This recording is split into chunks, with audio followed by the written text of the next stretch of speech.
บอกขอของเกี่ยวยิ่งอื่นใดเป่าเตะลงไหลไฟฝันใจปองโอ้กุหลาบสวรรค์แห่งเมืองปักสันที่อายไฟบ้านไปรุ่นเจ้าครับอยู่เฮียงของพระพุทธเนาะอาจารย์มืดเนาะ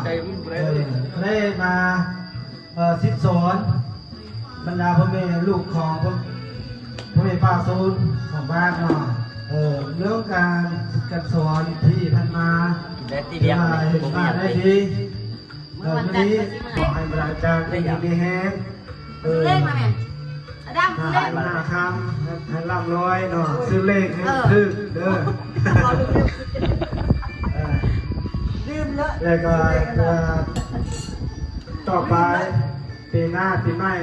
ก็กลับมาครบหน้าครบตาที่เก่าเด้อหรือว่าผู้ใดได้จะสอนที่นี่เนาะให้ปีหน้า2025 เขาลูกเนาะให้กลับมามีครบหน้าครบตาที่เก่าหาเพลงผมแม่งาหาเพลงคือเก่าเลยหาเพลงพวกเก่าต่อมากเนาะเด้อเห็นตรงนั้นก็มอบให้กองทหารของหัวหน้ากองกระชากทหารเมืองเพื่อจะให้มีคำนี้คำดีก็ช่วยบ้านเด้อช่วยนักเรียนเด้อเด้อขอบใจสมเสยตัวมือสมเสยสิบขัดเลยเด้อนกจุบโอ้ยหลายแท้ขอคำเดียวอีกครูอาจารย์บรรดาห้องเลขาพักบ้านภูมิใจและทำอยู่เขตสามบ้านหาดยืนของพวกเราอยู่ภูมิใจทางเหนือเนาะฉะนั้นในนามข้าพเจ้าเองก็ต่างมาให้สมาคมพ่อแม่นักเรียนม.ต้นภูมิใจเนาะฉะนั้นปีนึงก็มี1 เทื่อเนาะพวกเราท้ายปีนี่ก็เขาได้สรุปเนาะทุกปีว่าซ้ำในครั้งนี้ก็เราก็ได้เปิดการประชุมแบบประเมินผลอันมาท้ายปี2024หรือว่าต่อ2025นี้ก็ถือว่าสำเร็จผลไปด้วยดีฉะนั้นข้าพเจ้าเองก็มียังต่อไปนี้ขอใส่ให้พรบรรดาครูอาจารย์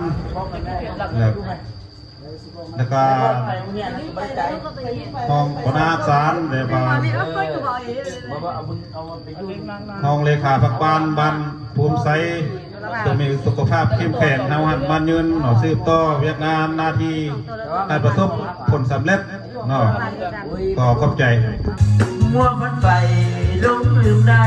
คนเขาหลอกนางไอ้ฮักบ่มีจืดจางยังรอความหวังฮักน้องผู้เดียวจางไอ้ยันเห็นห่วงเจ้าเคยเป็นคนเขาลวงไอ้ยังเฝ้าห่วงว่าน้องฮักยิ่งมันดูหวังเป็นเนื้อคู่อยู่สอง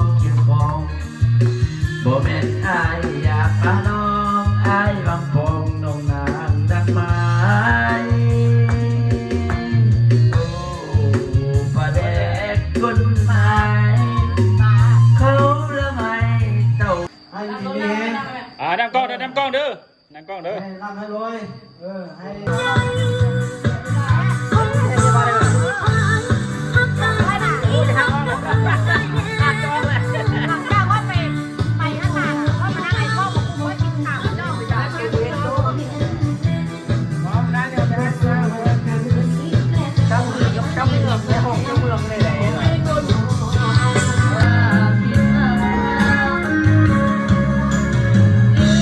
บนถนนคนถูกเกือบฟันทำ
โอเคตบมือชมเชยโอเคตบมือ ว่าไอ้สิ่งเครื่องรางในตบเป็นในท่าเราไหน ว้าวว้าวว้าวว้าว เราให้ยืนท่าก่อนให้ยืนท่าก่อน ว้าวว้าวว้าวว้าวว้าวว้าว อยู่ในมอเหตุการณ์ 2015 ที่ว่าเมื่อปีของเฮียนสันสนอลาข้าพเจ้าต่างหน้าสาวนุ่มขอให้ในครูทุกคนนะอยู่ดีมีแห้งกับผลสำเร็จที่ผ่านมาใน1 ปีเนาะเฮากับประเมินผลการสอนหรือว่าการเรียนของโรงเรียนหรือว่ามันก็สำเร็จไปประสบผลสำเร็จไปในครั้งตอนที่1ทั้งก็ในบรรดาแค่ผู้ที่ประเมินผลหรือว่าคือในบ้านเร็วเลย ทางยืนในบ้านผมใส่สาวนุ่มเหนียวหมผู้ที่ทำพิสอนเรื่องเรียนงานการศึกษาสันสนอเดี๋ยวในมื้อนี้ก็ขอขอบใจน้ำครูบาดาทุกท่านที่อยู่ในโรงเรียนบ้านภูมิใส่เอานี้ก็ถือว่าสเลียใส่ผล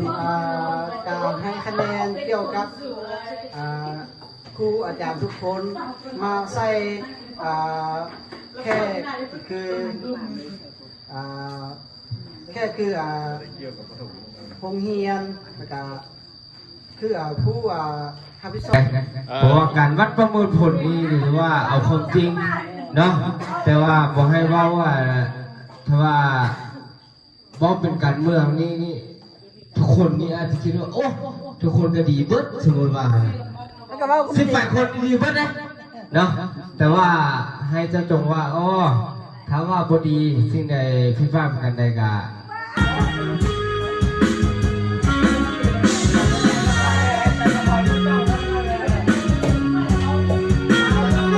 เมียอ้ำโทรมา